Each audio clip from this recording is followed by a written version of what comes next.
by Southwest Screenburn 2011. I'm here with Tony from Twisted Pixel, or Twisted Pixel Games is the full name of the studio. And so Tony, what do you do for Twisted Pixel? I'm actually Twisted Pixel. I'm actually the lead character modeler for the Gunstring. All right, the Gunstring. Now that was just recently announced a few weeks ago at Connect game, right? Yes. All right. So how was that different? Now, didn't you also work on Missplosion Man? Yeah, I actually did a couple of the models for that as well. But my world kind of resides in the Gunstringer land for the most part. All right. We definitely will, bounce around and help out the other teams if they get into a bind. But that's really where I'm at. All right. And so let's get a shot of Hellstring. I know it's playing back here. And so exactly how different was it working from a Connect game from your previous title, which was Missplosion Man?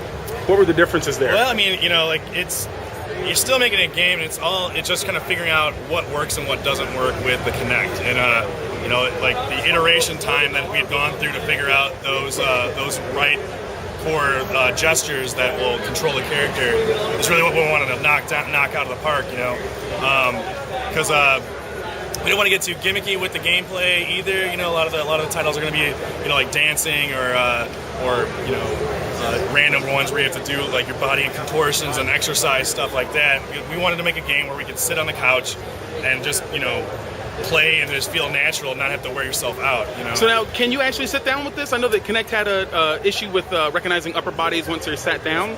Yeah, we actually have. Well, should be the first game that supports full sitting down on a couch and playing. Yay! Back to playing games like we like them, sitting down. Right on. I need to keep my calories on my body. Okay.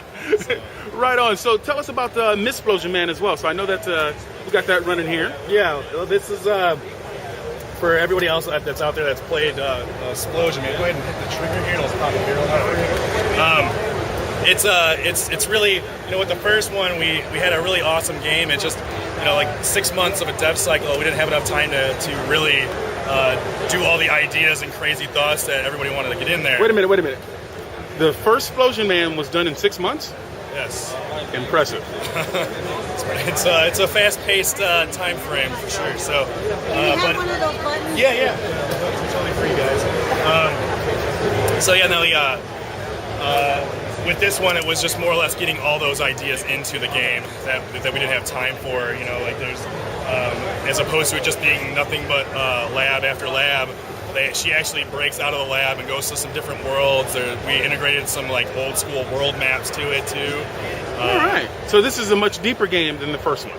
I mean, essentially, it's the same style of game. We wanted to keep the core mechanics there that work really well, and just kind of focus on that and make some more awesome levels. So. All right, cool. So where can we go to find out more about these games? Well, you can go to twistedpixel.com to hear about news, and generally after this weekend with PAX and South by Southwest, and then also with GDC, we should have stuff up on game trailers. We should have stuff up on most of the gaming websites, So. All right on. Well, thank you guys so much for your time. I do appreciate it. All right, thank you.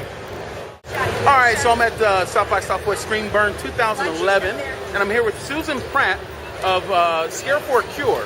And I know we're talking about video games and talking about different video games technology, but it's definitely good to see a project for good that still speaks to the gamer nation. So tell us what you do.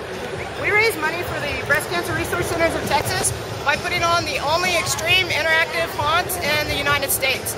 Last year we had a 140,000-foot haunt. You had to walk through the woods, you got in and out of vehicles, people chased you, you had to solve problems, you had to squeeze blood from a zombie heart and get it to the resistance to save the world. Nice.